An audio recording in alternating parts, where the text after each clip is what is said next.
at 4:30. And want to adopt the agenda, but was there anything from administration to add? No.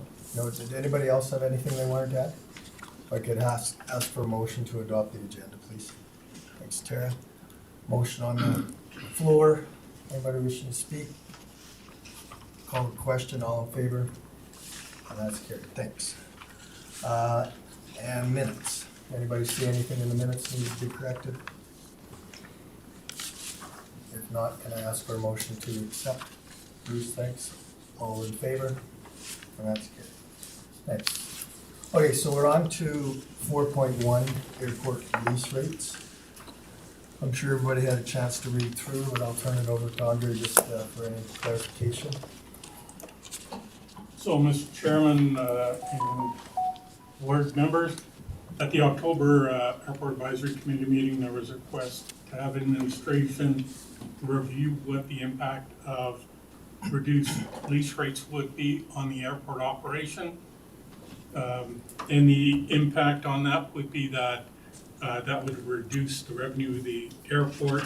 It would run at a higher deficit, and that would have to be funded through the tax base. We did a comparative on lease rates, which is attached. Woodlands County is second highest comparable to Grand Prairie. Medicine Hat rates are fairly high. I don't know why the rates are that way. I did put in a call to them, but I never got a reply. So 275 is the highest compared to Grand Prairie, and that's basically it. Reduced lease rates mean reduced revenue for the airport. Anybody have any questions for Andre? I'm curious, through the chair, how many leases do we have? I believe we have 8, I think, right around that number.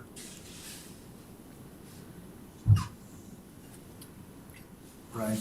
So, we're talking town of Whitecourt, 275, Grand Prairie, 275.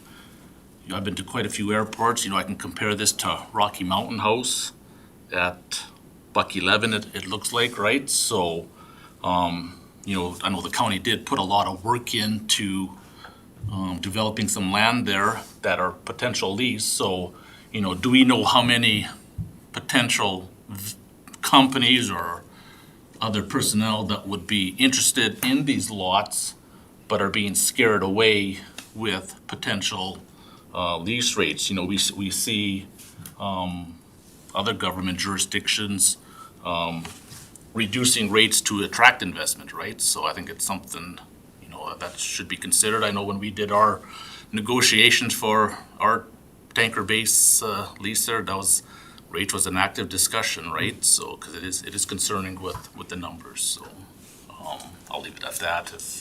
Sure. Recognize Andre.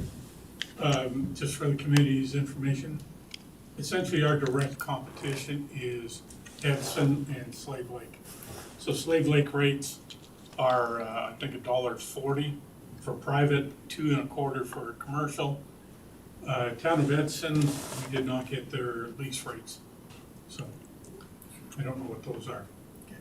Thanks, Andre. Jeremy?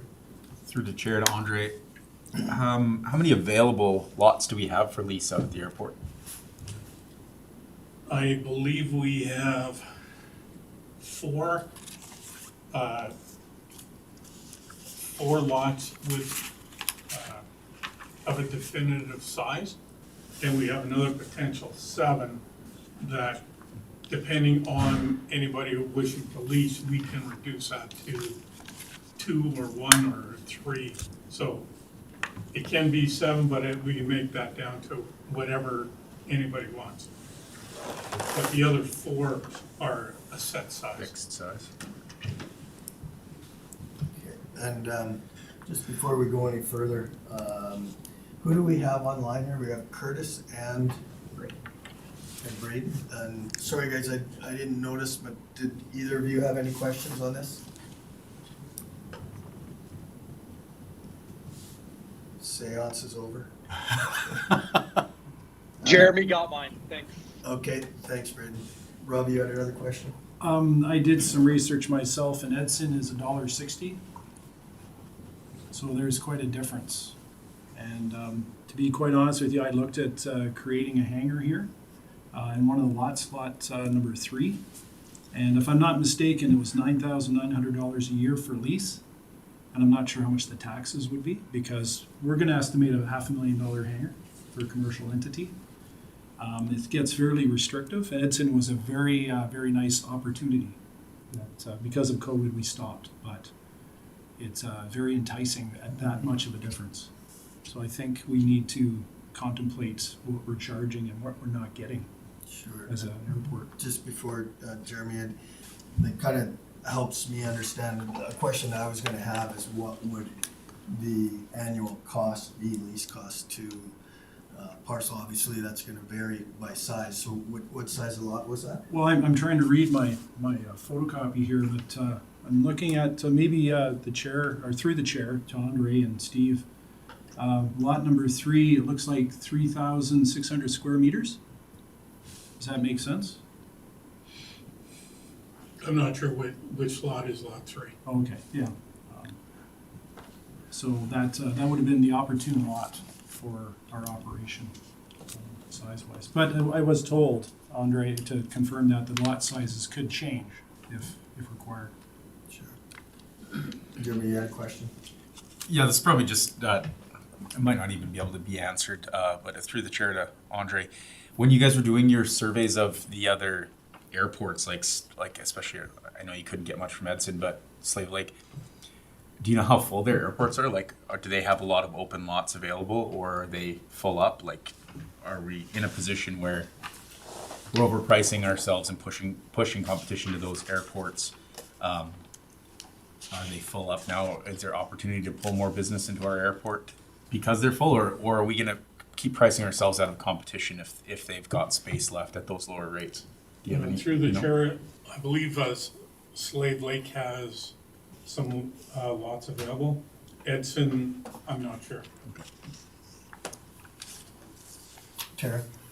Through the chair to administration, has there, and not knowing any other airports, has there ever been, or are there any other places that sell them versus lease? Through the chair, most airports lease lots. It's preferable to lease lots at an airport versus selling lots at an airport. And go ahead. For clarification, can I ask why? When you sell the lots at an airport, you tend to lose control of the area. So when somebody owns a lot, they can pretty much do anything. Versus when it's leased, you can dictate what they can and cannot do. Okay, so I just want to add a comment or two. I know, again, without the history lesson thing, but 8 years ago when that master plan was unveiled, the ask from the aviation community was for a card-locked fuel system and for lots to be able to purchase. And I know initially, that's what the county did, was sell lots. With respect, I understand and respect the position of a loss of control. But certainly the community at large was in favor of selling those lots at one time. Obviously something changed, but my question was gonna be, so Rob just indicated that his lease cost on a lot, what did you say, how many square meters was it? 3,600. And so what is that? So that's like 40 by 90? 45 by, you're talking feet, right, or meters? Meters? If I'm not mistaken, 45 by 70 Okay, approximately. okay, so, and that's an average size lot in that development? It's the larger one. It's a larger. one, Yeah, okay. because of potential future opportunities for fixed wing and a helicopter. It's the corner lot, so it seemed to be the best opportunity that was Okay. available at the time. So, I'm gonna direct a question to administration. You guys likely won't be able to answer this, but what would have that lot likely sold for 8 years, 5 years ago? What was the market value? Not sure? I can tell you what it's worth today to sell. Mm-hmm. Back then, I don't know. So, and what is that figure today? Property at the airport is assessed at $350,000 per acre. Per acre? Per Okay. acre. So we got to convert into hectares. Yeah. And divide and then use pi. Well, I don't know about the rest of you guys, but I'd be curious to know what the sale price of that was. Because if we're talking $10,000 a year year, lease. yeah. And I don't know what that equates to. 3,600 square meters. How much of an acre is that? I don't know. Yeah, okay. That's Google. I know you guys, I said I wasn't gonna talk too much. This will be a quick one though. And just quick clarification, on all of these locations for the airports, these are all municipally owned and operated airports, or any of them privately owned and operated? I think they're all municipal airports. Sorry, I may have missed you, Bruce. I spoke to the airport manager of Wetaskiwin and the guy at Villeneuve. And at Villeneuve, any land that is owned by Edmonton International is leased. Airside is not owned by the International, and that is for sale. Wetaskiwin will lease or sell. The reason they like to lease is not because of control. It is because they get a constant revenue all year long. They don't care about the control because that's done through Transport Canada and the city of Wetaskiwin. And through the chair to Rob, if you had the chance to buy or lease, which would you prefer? That's a great question. It's easier to take a lot of land that you own to the bank and use it as equity for building. But on the other side of that is I can take a lease to the bank also if I have a commitment for 5 or 10 years from a leasee. So which one's better? It'd be hard to come up with $3 million, to be honest with you, to buy this lot, if that is what it would compute to. So the $10,000 is better at this time economically. However, I'd rather go to Edson because it's cheaper, and you'd be right on pavement. If I remember correctly, those 3 lots that they had sale were right on pavement. So you're not comparing apples to apples, but if you're comparing dollars to dollars, yes, that would be my preference. It's almost half. Nikita's pointing up. Braden has his hand up. Okay, was that the same thing you were gonna say? That's right, yeah. Okay. Go ahead, Braden. Thanks, Mr. Chair. Through the chair to Andre, did we have any rate proposals to go forward with at all, or this was just starting the conversation? Through the chair, this was just information that was requested. So administration is not making any recommendations. Brian. Well, through the chair to admin, is there any updates on interest over the past year? Or any updates of interest and been spurred away by the cost concern? Through the chair, we have had some interest in 2 lots as early as, I think it was last week. Yep. So you guys, not that this is great conversation, it's good to get information out, but I do want the committee to be aware that Woodlands County Council is looking at the airport. They wanna look kind of in a rearview mirror to what the original plan was and compare to where it is now. So in my opinion, I would suggest that this is really good information and we need to capture, some of these comments and bring it back to council for for them to consider for their next steps with the airport. That being said, like I say, I don't want to stifle conversation, so if there's more questions for administration, by all means ask them.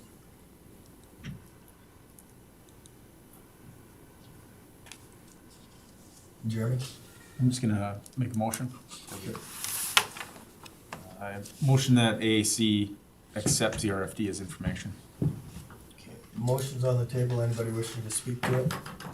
Seeing none, call the question. All in favor? And that's carried. I would ask Wilma,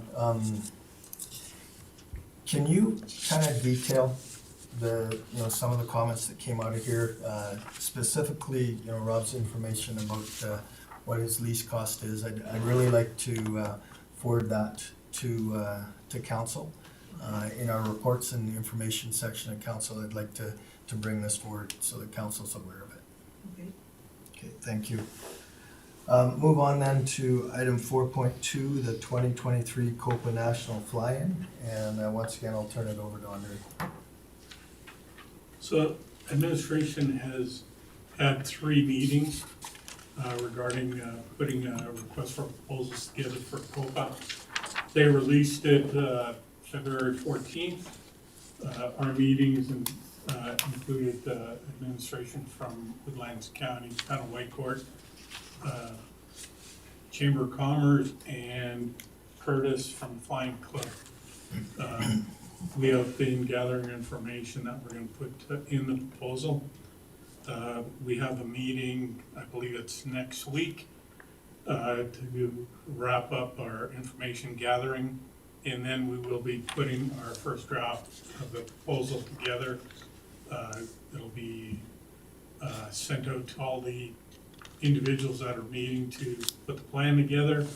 The deadline is 5 o'clock Eastern Standard Time on May 1. And we will probably have our second draft of the proposal put together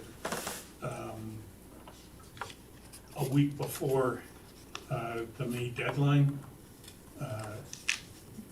Our second draft, and then it'll be reviewed again before we submit it.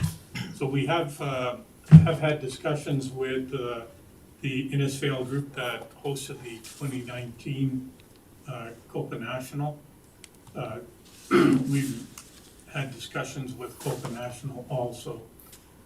We don't know who else is putting a proposal together, but we feel pretty confident that our proposal is going to hit all the marks that the National is looking for. The estimated budget is $30,000. That's what Innisfail, what their budget was. They came close to breaking even, but we are being conservative. We're saying that we will possibly run about a $5,000 to $10,000 deficit, but we won't know until the end. Once they select location, then Copa National works with the local group to organize, set up the meetings, the training, the event. They look after speakers, those kind of things. So I think we're pretty close to being ready to submit one. Steve, if you have anything to add? No, I think it's fairly written. Anybody have any questions for Andre? I have a couple. So I note in the background, first of all, I didn't realize that this was a monthly thing. I thought it was just a once a year. So these meetings would take place once a month? The meetings with Copa National will take place once a month, Okay. if we're successful. And it indicates here that the event facilities are all within the airport grounds? That's correct. So where is the meeting space and dining space, et cetera? Where would that take place? So we, part of the proposal is we have to have 4 locations that can seat 200 people each. we have 2 county facilities that we can utilize. And we've been in discussion with 2 hangar owners that have agreed to let us use our hangars. And we do have a backup plan of renting a large tent if we need it. Okay, cool. Anything else, guys? Okay, sorry, No, We got one. Curtis has his hand up. how come I can't see that? Curtis, you have a question? No, I don't, sorry. I don't see my hand up. Sorry about that. Okay, Thought Ricky said it. but thanks, Steve, because I still didn't see it. I have a question. Sure, go I have ahead. a comment. COPA is a great opportunity to present aviation to people and have their questions answered. And it's a great organization across Canada, and there's AOPA in the States. So it's a really good, I think, opportunity for us to demonstrate our commitment to aviation. Showcase the airport. Yeah, that too. Andre? One thing I forgot to mention, part of our proposal is that we will include a flyout where anybody that wants to fly to a specific location, they all go as a group.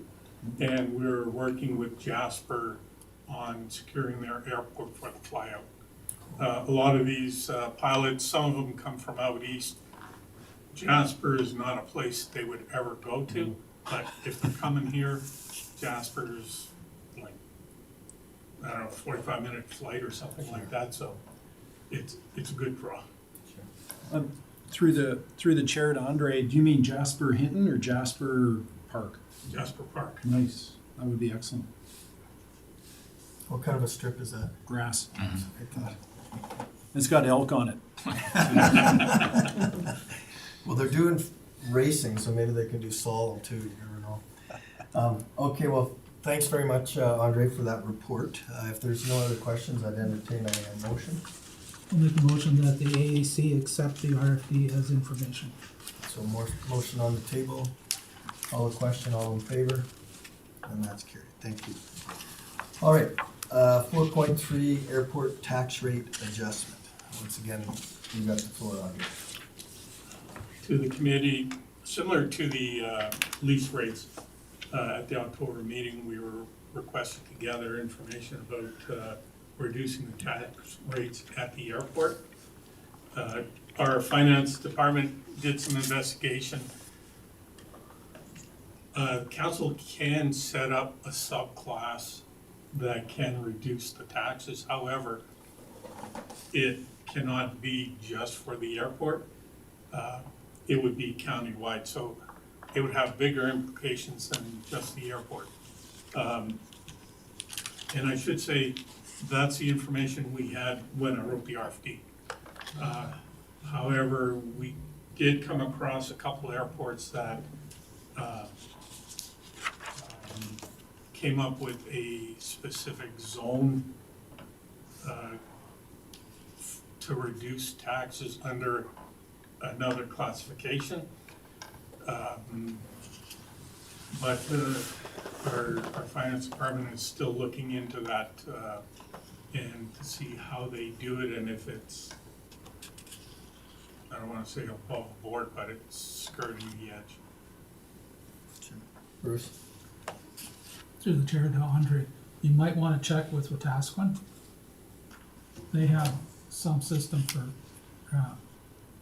private hangars versus commercial, and they have a different tax rate for it.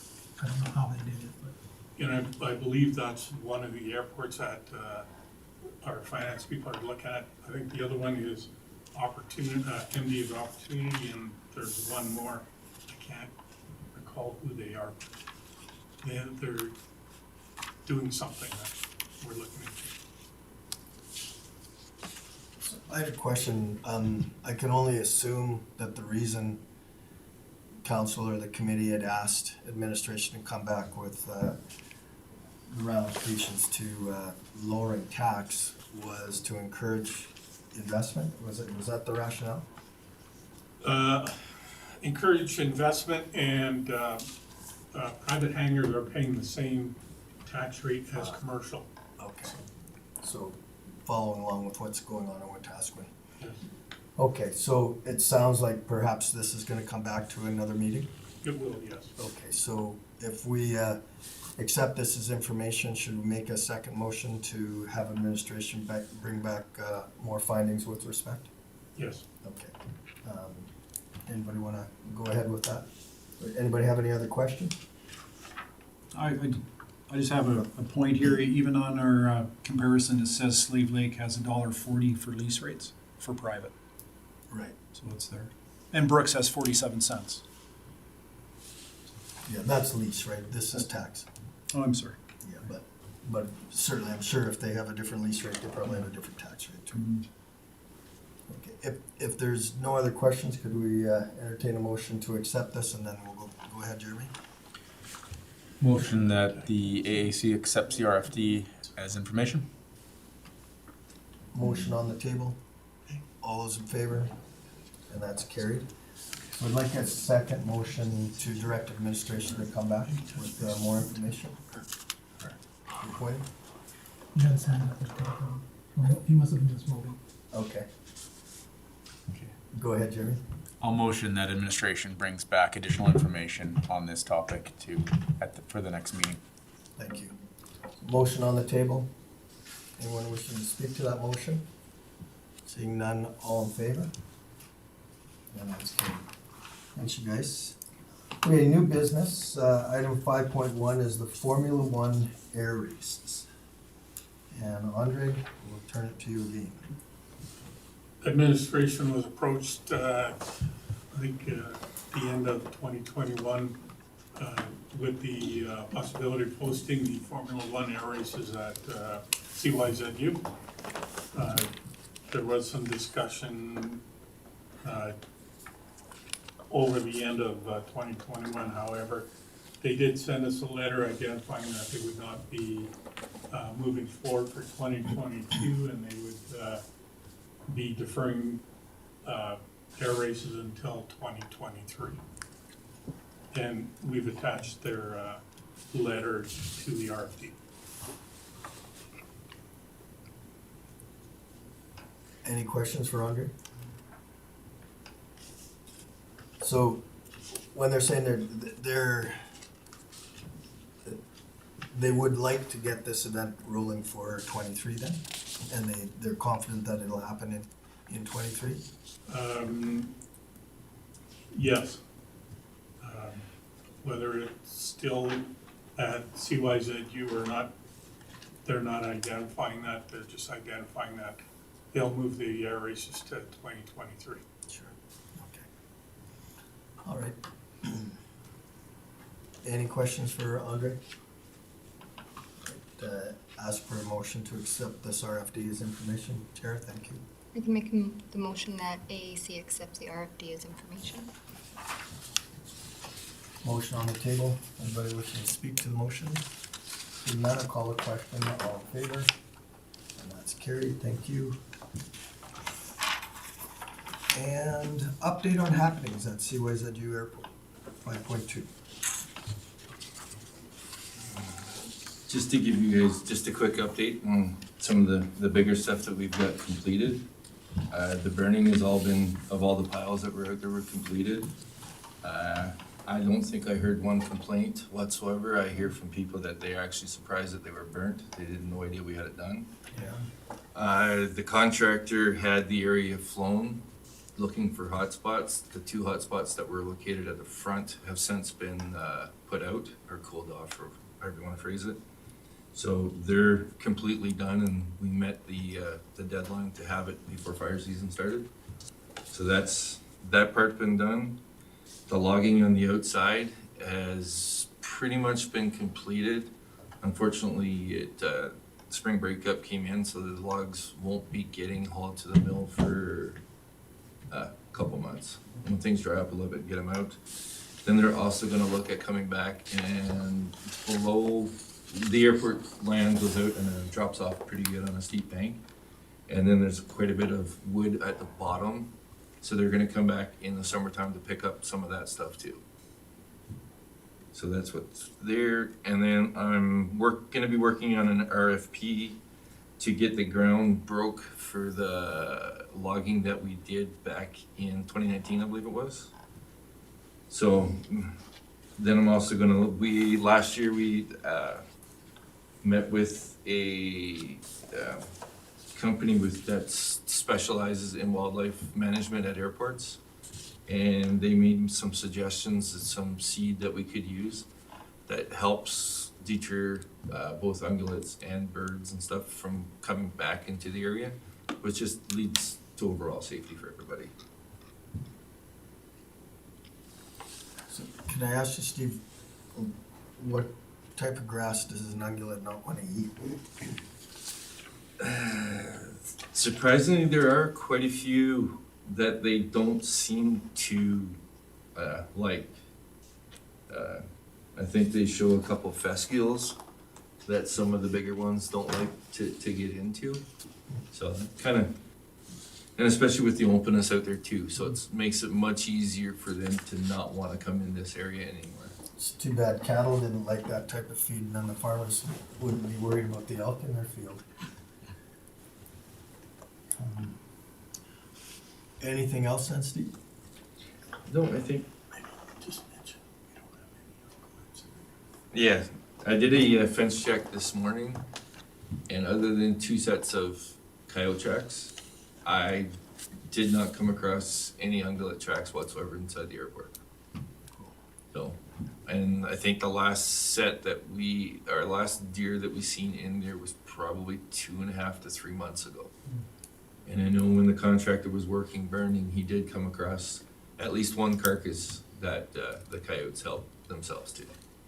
So at this moment, I'll never say there's none in there, but at this moment, I can't find there's any evidence of any in there.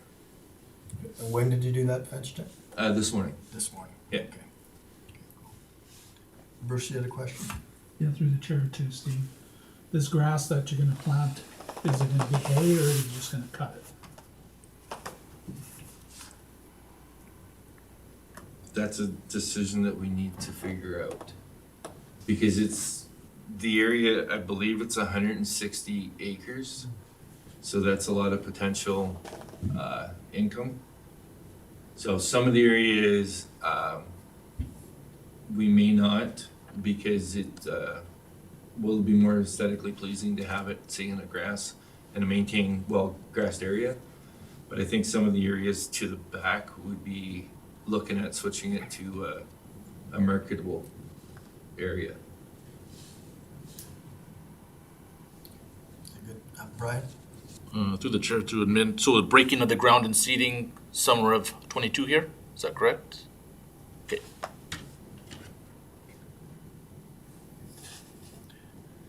Any other questions for Steve or Audrey?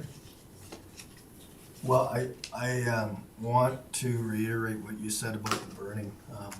I just live over the hill in the valley, and I know a number of my neighbors knew that the burning project was coming up, and they contacted me with concerns and asking for options for mulching and whatnot. And when council looked at the cost difference between the burn and the mulch, it was too significant to consider mulching. And so I kind of waited to see what was going to happen. And Andre sent out an email when the burn was going to start, and there was a whiff of smoke at my place. And yeah, it went off without a hitch. I was really impressed with that. So, okay, well, thanks then for the report. And if there's no other questions, I'd ask for a motion to accept the report as information. Bruce? Make a motion that the AEC accept the RFD as information. And so I'm a little confused, just point of order, accepts the RFD as information. The RFD is it not just a report? Yes. Yeah, okay. Well, we'll leave it as is, but I just wanted that clarified. So, okay, motion on the table. Anybody wishing to speak to it? Seeing none, I'll call the question. All in favor? And that's carried. Next meeting is that call of the chair. Okay, so just hopefully calendars line up. But do you have an expectation couple months, 3 months, once a quarter? I would expect it will probably be, once we know about COPA, so sometime in June. Okay. Okay. Thanks then. I'll ask for a motion to adjourn.